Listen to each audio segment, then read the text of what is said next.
Buenas noches, estimados docentes. A continuación, vamos a hacer la exposición sobre la sentencia que hemos elegido en el proyecto integrador de saberes. El grupo está informado por Fernanda Palacio Zambrano, Dana Tumbaco, Priscila Entriago, Ana Aide y mi persona, Carlos Erickson Andrés. A continuación, daremos un inicio con los antecedentes generales sobre el derecho vulnerado en esta sentencia. Para esto, la compañera Priscila Santiago va a ser la encargada de exponer este tema. Muy bien, buenas noches, estimados docentes. Les voy a exponer acerca de los antecedentes generales. Para empezar, es importante mencionar que toda persona tiene derecho al acceso gratuito a la justicia y a la tutela efectiva, dada de una manera imparcial y expedita en cuanto a los intereses que se presentan, con directa sujeción a los principios de inmediación y celeridad. También se entiende que el debido proceso es el más perfecto y justificado instrumento de resolución de conflictos en el ámbito legal y que siempre debe existir la existencia, valga la redundancia, de este mismo en los procesos en donde se respeten las garantías constitucionales. Y sobre lo que se genera acerca del derecho a la tutela judicial efectiva, se entiende que esta comprende diversos aspectos a tomar en cuenta, tales como el derecho a acceder a los tribunales, el derecho a obtener una sentencia fundada y el derecho a tener efectividad en las resoluciones judiciales.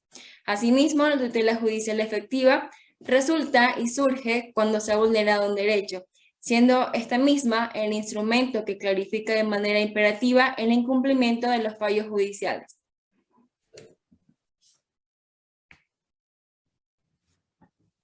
A continuación tenemos la exposición de los antecedentes del caso por la compañera Dana Tumbaco. Desglosaremos los antecedentes de interés presentes en el caso de estudio, expuestos de manera de orden cronológico.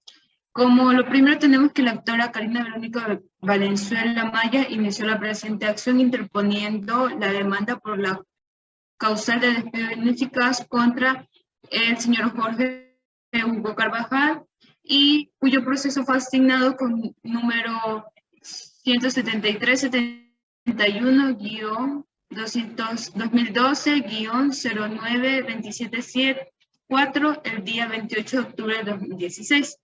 El 31 de octubre de 2016 se admitió la demanda presentada por la parte actora y se consideró que la misma estaba viciada de varias pretensiones, las cuales requieren otro tipo de fundamentación conforme a lo que establece en el artículo 147 del COGEP. Como tercer punto, la parte actora Karina Verónica Valenzuela Maya, ante la decisión de los jugadores, interpuso el recurso de apelación el día 10 de noviembre de 2016. La Sala Laboral de la Corte Provincial de Pichincha confirmó el auto inadmisión de la demanda que había sido dado en primera instancia, rechazando el recurso de apelación el 30 de noviembre de 2016. La actora, tras que se admitió por la sala presentó la acción extraordinaria de protección ante la Corte Constitucional con fecha del 29 de diciembre de 2016. Como sexto punto, en la sala de admisión de la Corte Constitucional se dispuso a la actora que complete y aclare la demanda. Y el pedido se cumplió el 26 de abril del 2017, por lo que se admitió el trámite de la acción extraordinaria de protección con número 228-17-EP.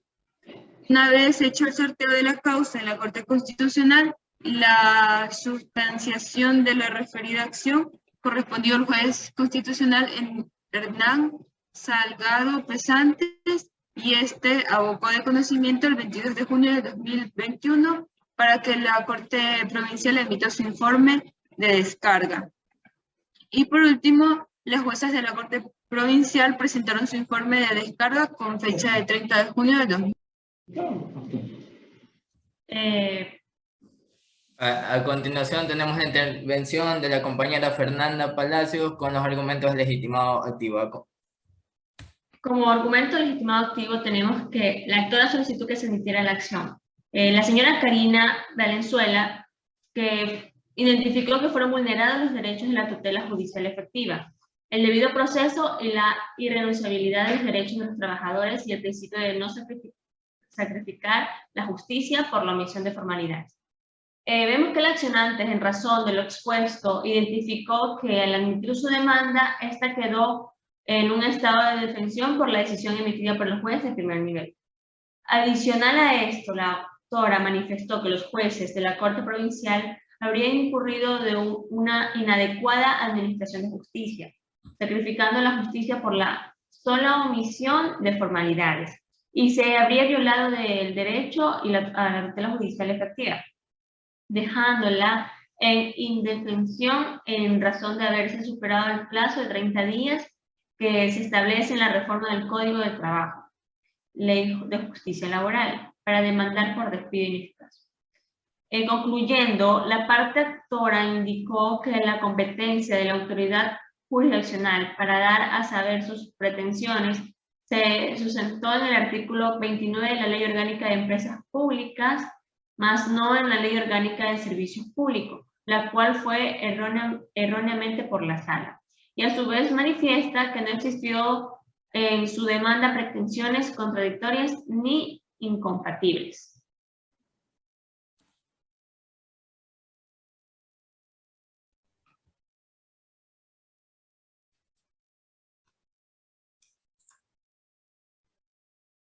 Bueno, a continuación tenemos la exposición de los argumentos legitimados pasivos por parte de la compañera Priscila Entriago. Adelante, compañera. Bien. Sobre los argumentos del legitimado pasivo, se tiene que las juezas de la Corte Provincial de la Sala indicaron lo siguiente. En el auto impugnado se dio una clara argumentación de los hechos para afirmar lo que resolvió la unidad judicial en primera instancia, y manifestaron que para la inadmisión de la demanda se sustentaron por lo establecido en el artículo 147 del Código Orgánico General de Procesos, el cual dice que la o el juzgador inadmitirá la demanda cuando sea incompetente, y segundo, cuando contenga una indebida acumulación de pretensiones, y si la o el juzgador estima que la demanda es manifiestamente inadmisible, la declarará así en la primera providencia, con expresión de los fundamentos de su decisión, y ordenará devolver los anexos y el archivo del expediente. Esta providencia será apelable.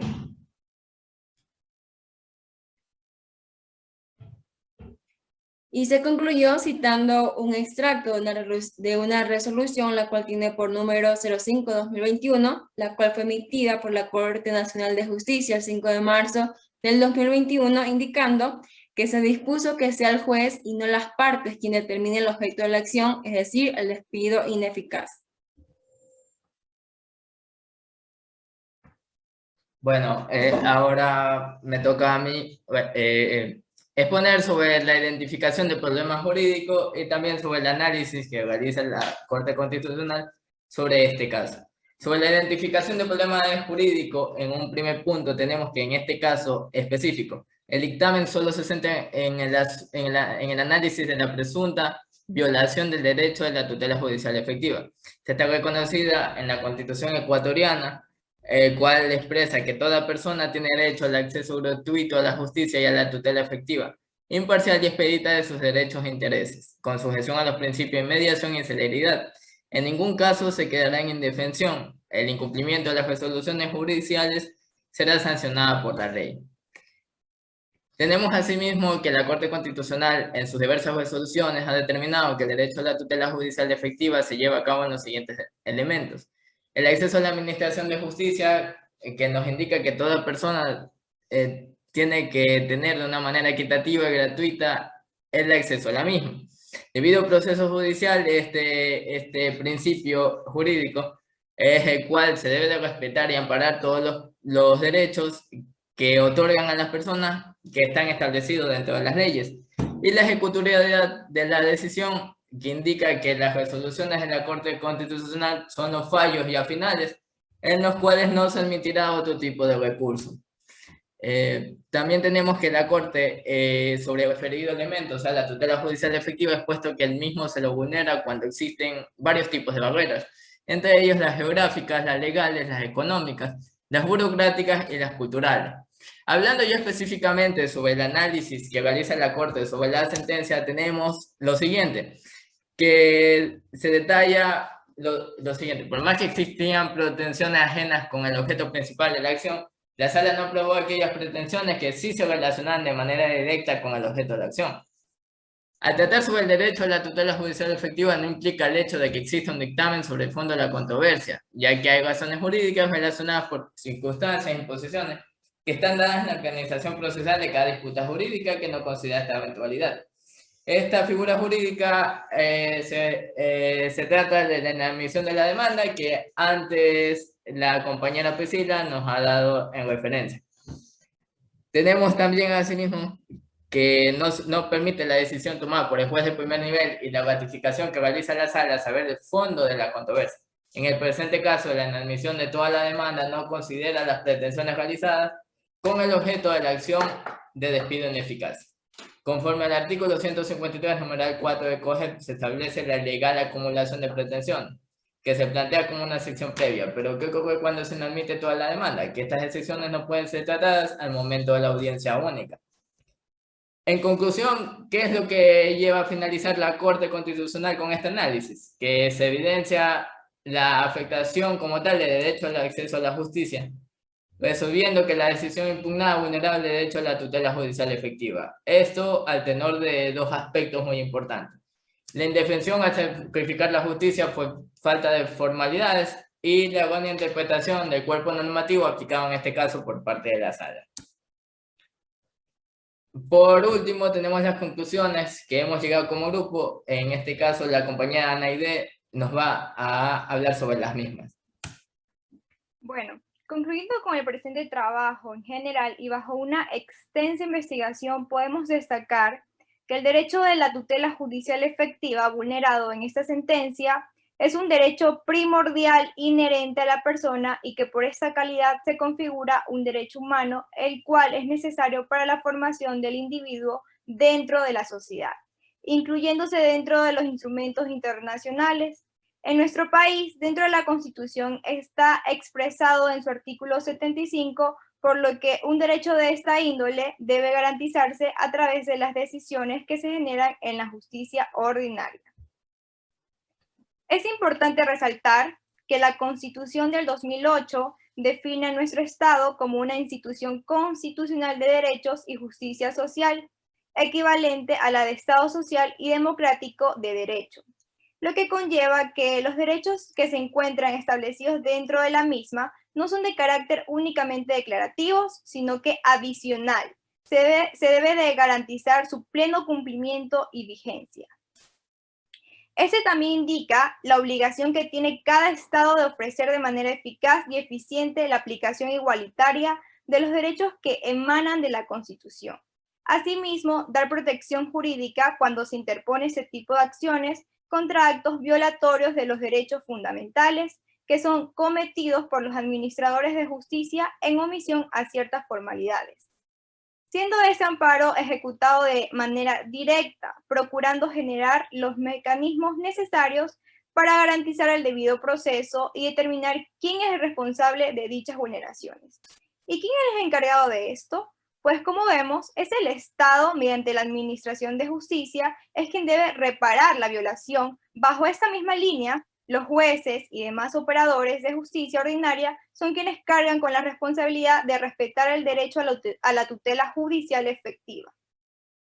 Asimismo, hablando de la tutela judicial efectiva, es lo que engloba el derecho de acceso al órgano jurisdiccional, derecho a la acción, derecho a la tutela judicial y derecho al proceso. De esta forma se convierte en una garantía trascendental en todo momento, sin importar la condición social, religiosa, étnica, entre otras. Podemos establecer que en la sentencia en materia de análisis de rango constitucional emitida por el máximo órgano de justicia constitucional se ha determinado la vulneración del derecho a la tutela judicial efectiva consagrado en nuestra Carta Magna al impedirle presentar una nueva demanda debido al vencimiento del término establecido en las normas procesales pertinentes.